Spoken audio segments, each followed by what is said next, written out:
All right, so welcome to my channel. So basically what we're going to be, my name is Tiny, by the way.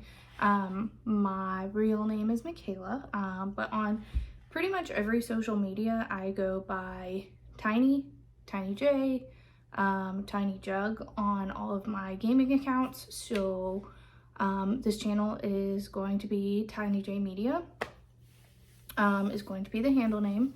So that's where you can find me on Instagram. You can find me on TikTok. So it'll all be the same. So on this channel, what you're going to see is a combination of my artwork. So I am an artist. I do paint. I also do digital art, and I'm starting to work with Cricut so I can do clothing. And the big thing, the main thing that you'll see on this channel is a online book club, right? So basically these are all my books. I'm currently adding to the collection. So, and I can move to show you guys. So this is my Witcher collection here. I have my Game of Thrones books. I really like to keep this area here for leather-bound books. I do have the Quran. I also have the Bible because I do like to study religion. I do not subscribe to a particular religion. I did feel it appropriate to address it here because they are up here. I have the Art of Wars over here just because I think it's a nice display that matches the sort of theme that's going on here. This is my comic book section. I'm a DC stan, okay? I really could give a shit about Marvel. Just kidding. I do like Marvel, but I identify a lot more with DC. So my DC stuff stays up front on display. And then so I have my Marvel stuff over here, and the Marvel stuff is also hidden here. I have some other first edition stuff that is not Marvel or DC, so that's also over here.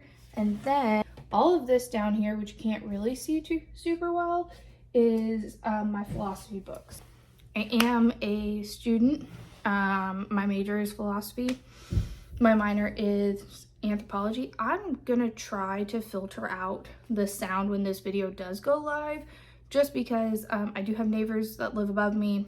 It is what it is. I will read these books and we will read them together. So right now we're on The Witcher because I'm going in order of what season is gonna come out first. So odds are The Witcher season 3 is gonna come out before the next season of House of the Dragon. So we're gonna leave the Game of Thrones books for now, and we are going to read through The Witcher first. So we're going in order.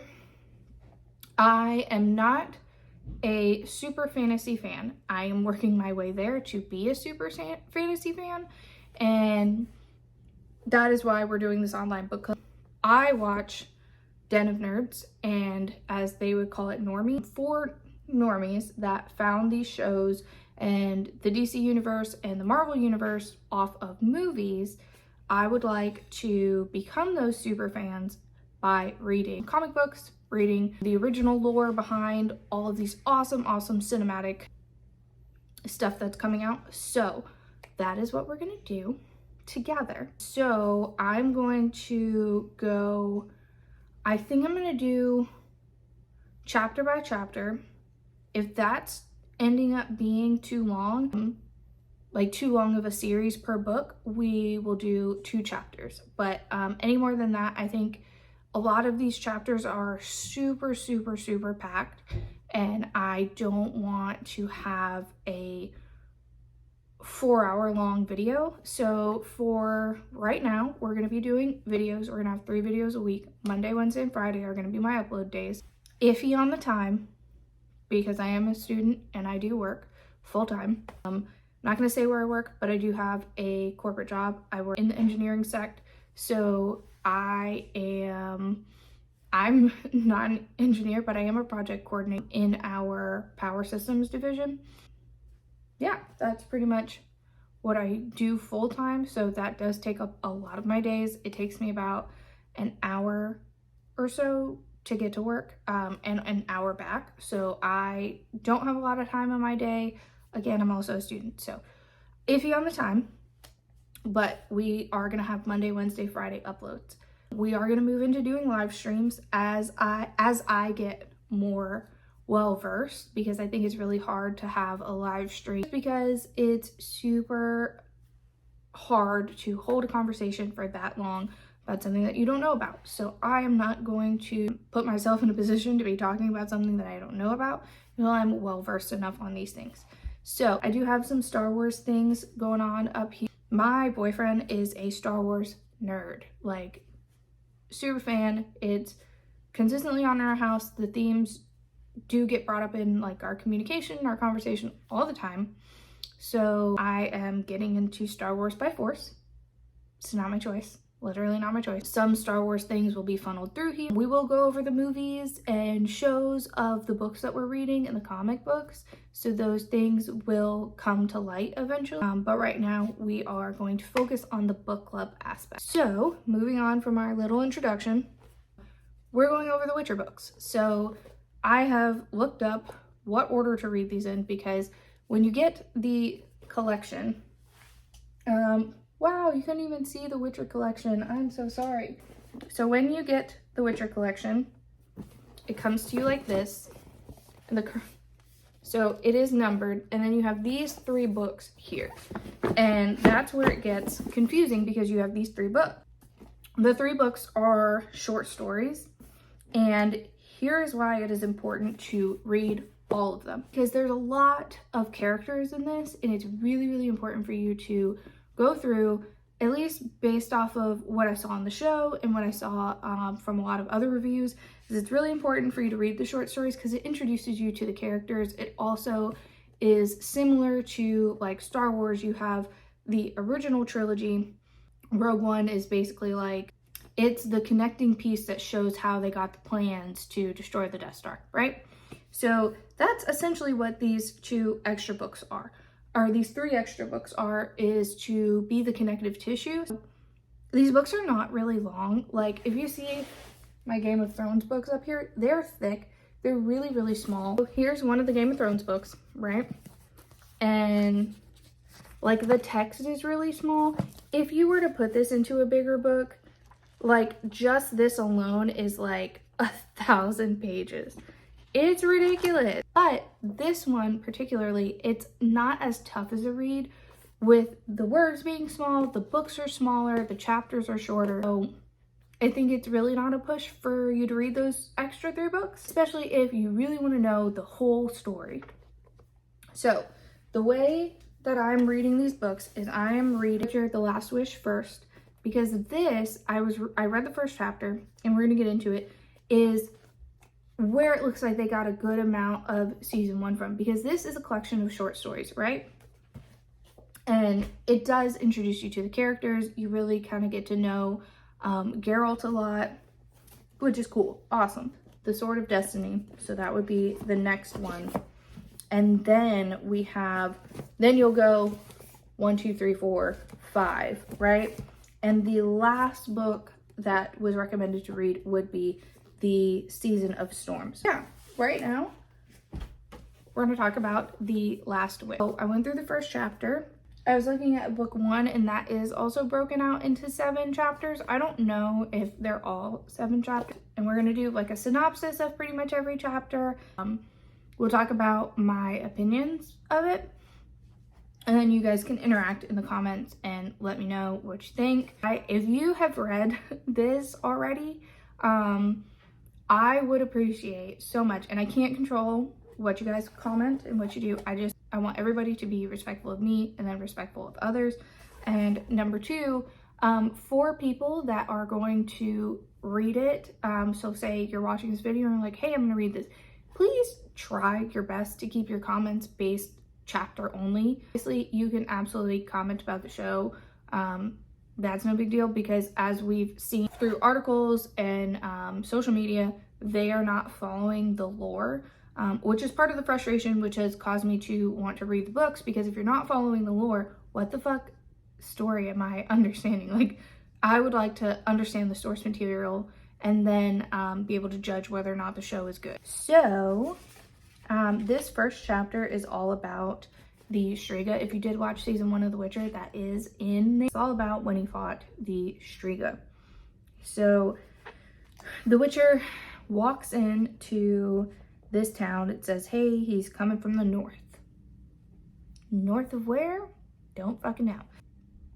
So he came in and he stopped in front of the old Narracourt Inn, which is one of the nicer inns in that little town. He's in Wyzum, and he stops at this nicer inn, realizes there's another inn, a smaller inn called the Fox, and he moves on to that inn.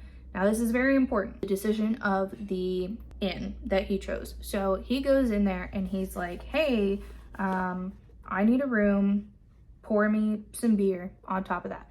They pour him the beer, he starts talking, and they recognize his accent immediately as Rivian because he is Geralt of Rivia. They're like, hey, Rivians are thugs.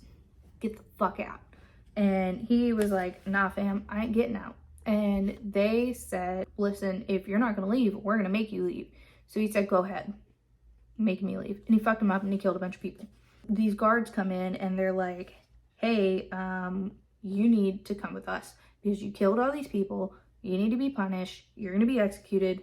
That's gonna happen. And he was like, you're not gonna take me anywhere. I'm gonna walk to where I need to go because I already need to go in this direction and speak to someone about this legend, because he's here for this legend that this king is going to give 3,000 Oren to reverse this curse. They lead him into his little cell block deal, right?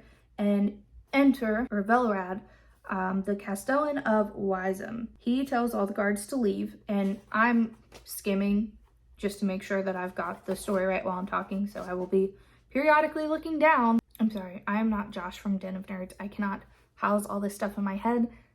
Velorad comes in and he's like, so you killed 3 people and you also attempted to cast a spell. What's going on here, sir? So Geralt is like, you're not gonna execute me. That's not happening. I'm actually here to figure out if this proclamation is true. And that is where Velorad's like, well, yes, it is true. It's signed by Foltest, the king. He states that during the reign of Old Metal, his father, when our gracious king was still a prince, Foltest showed us what he was capable of, and he was capable of a great deal. We hoped he would grow out of it, but shortly after his coronation, Foltest surpassed himself jaw-droppingly. He got his own sister with a child. Ada was younger, and they were always together, but nobody suspected anything but perhaps the queen. So his mother knew about this. His mother was like, you're fucking your sister? What the fuck? He says, to get to the point, suddenly there's Ada with a huge belly and Foltest talking about getting wed to his sister. The situation was made more tense because Vizimir of Novigrad wanted his daughter Dalka to marry Foltest and had already sent out his envoys. We had to restrain Foltest from insulting them. Luckily we did, or Vizimir would have torn out our insides. Then, not without Ada's help, for she influenced her brother, we managed to dissuade the boy from a quick wedding. Well, then Ada gave birth, and now listen, because this is where it all starts. Only a few saw what she bore, but one midwife jumped from the tower window to her death, and the other lost her senses and remains dazed to this day. So I gather that the royal bastard, a girl, was not comely, and she died immediately. No one was in a hurry to tie the umbilical cord, nor did Ada, to her good fortune, survive the birth. But then Foltest stepped in again. Wisdom dictated that the royal bastard should have been burned or buried in the wilderness. Instead, on the orders of our gracious king, she was laid to rest in a sarcophagus in the vaults beneath the palace. Essentially, the child turned into a Striga, this monster that on every full moon comes in, tears up the motherfucking town. Then he goes on to say, unfortunately one, a jester with a pointed hat and a bald pate, a hunchback hermit, argued it was magic. The spell could be undone, and the Striga would turn into Foltest's little daughter, as pretty as a picture. Someone simply had to stay in the crypt throughout the night, and that would be that. After which, can you imagine such a fool? He went to the palace for the night. Little of him was left in the morning. Only, I believe, his hat and stick. But Foltest clung to this idea like a burr to a dog's tail. He forbade anyone to attempt to kill the Striga and brought in charlatans from all corners of Wiseman to reverse the spell and turn her into a princess. What colorful company. Velrad is somewhat of a comedian, at least he thinks. So that is how you turn the Striga back into the princess. So he goes on to explain to Geralt the ramifications of this whole thing. Now, the townspeople and a lot of the essentially politicians in this town wanted to just kill the Striga because it was killing people. It was killing their people. People would go in and try to undo the spell and they would die on the full moon. They were trying to just say fuck it behind the king's back and kill this Striga, aka princess. The townspeople were offering 1,500 and Geralt was like, I'll take the 3,000. We move on to this next guy, Ostrit, and he is explaining the dangers of the Striga to Geralt, and Geralt is like, I don't give a fuck what you're saying. They go on to let him speak to Foltest. And Foltest is like, listen, I understand that this is dangerous. I understand and I am aware that Striga is killing people, but this is my daughter. And if there's an opportunity to bring her back, I would like to bring her back and I will pay you for that. However, the only way that I won't execute you if you kill my daughter is if it's in self-defense because she is dangerous. Geralt goes into the palace. He prepares himself over 4 days. He goes into the palace to return the princess, right? And upon him getting there, Ostrit comes and is like, hey,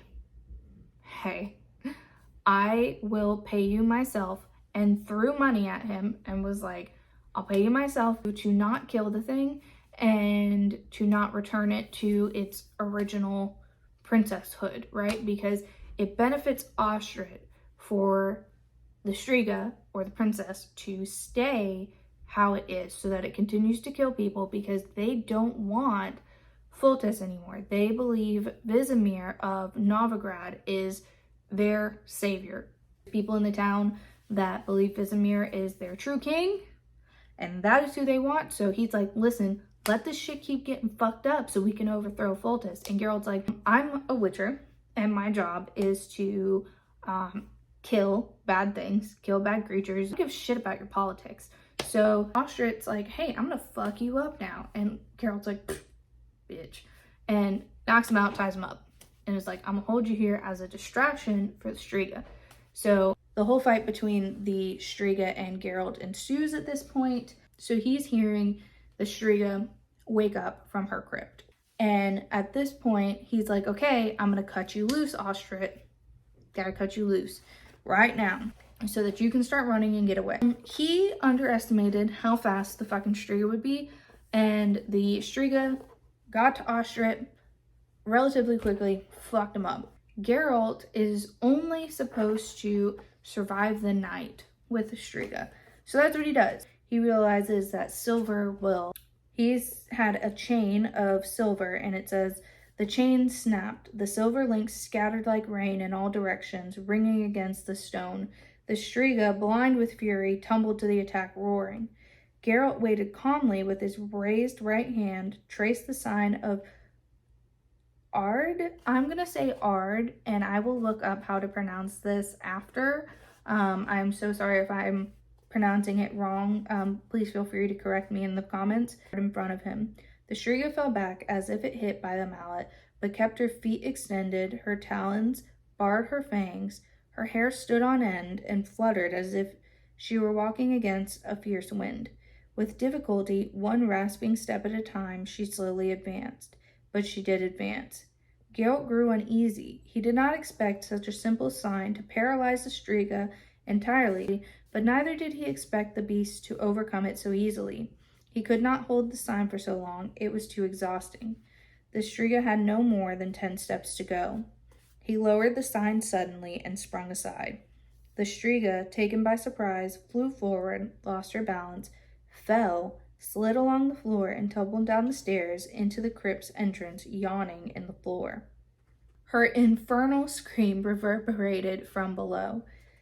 To gain time, Geralt jumped on the stairs leading to the gallery.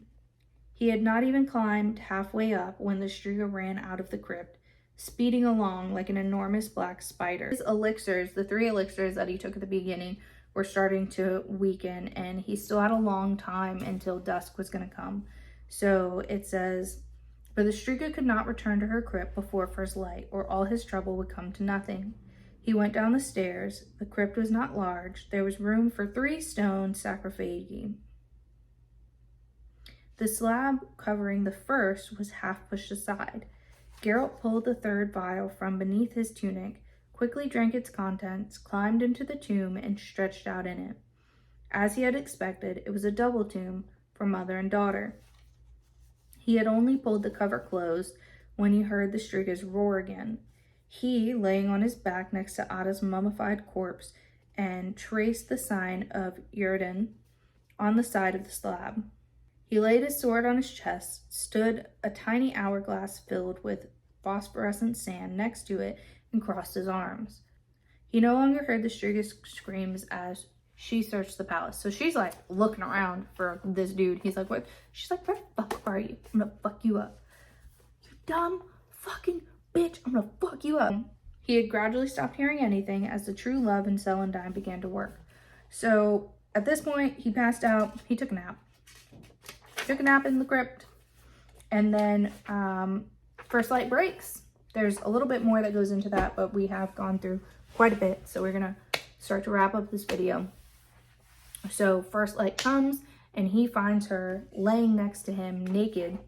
He knelt beside her and leant over. Her lips were pale and her face was bloody where he had hit her cheekbone. Drew up her top lip with his finger. Her teeth were normal. He saw her eyes open. Too late, she swiped him across the neck with her talons, cutting him deeply. So, at this point, he's like about to die because she slit him open. And his response to this was to bite this bitch to death. He bit her. He passed out. And then he was brought back to the palace and he survived. And they're like, hey, why did you bite her? Why'd you bite her? And that was not answered in this chapter.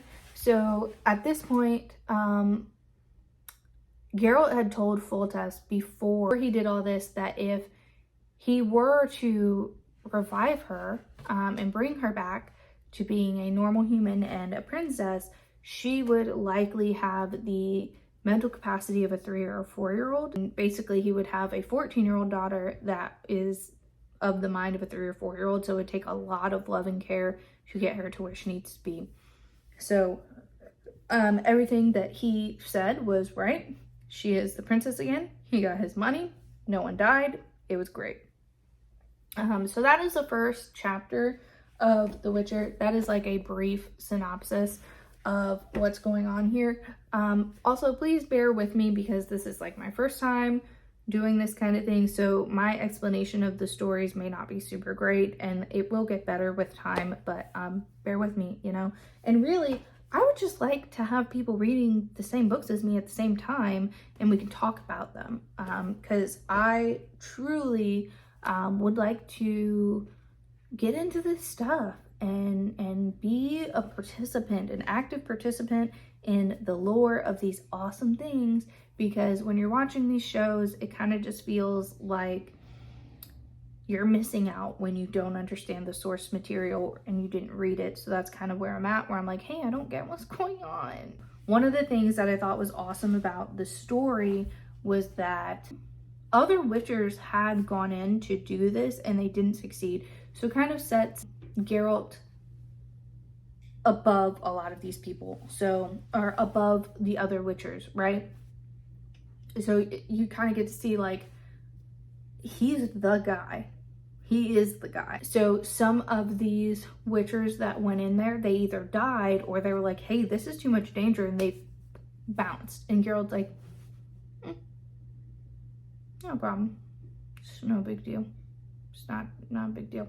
And what was really cool was when Foltest was speaking to Geralt about this, he was like, hey, I'm aware of what these other camps want. I know what they want. They're not going to get it, number one. And number two, Geralt was very honest with him and was like, this is what you need to know now about how you're going to have to care for her once I'm done, because it's a good possibility that I might die doing this. I am excited to read more. If you are reading these with me, that would be super awesome, and I would love for you to comment and let me know how you are going throughout the books, how you like them, if you've watched The Witcher, particularly season 1, and how you feel about it in comparison to the books. And yeah, so we are going to hit the next chapter on Wednesday. So I'll see you guys all on Wednesday. I'm super excited for this journey. So please do not forget to like this video and subscribe to my channel so you can keep following up on this. Also turn your notifications on so you get notified on Monday, Wednesday, and Friday, because like I said, I really don't know what time I'm gonna get these up on those days, but I am going to try my best to pick a consistent time. But having your notifications on will be helpful for you to know when we have moved on to a next chapter. So that is all I have for you guys tonight, and I will see you guys on Wednesday.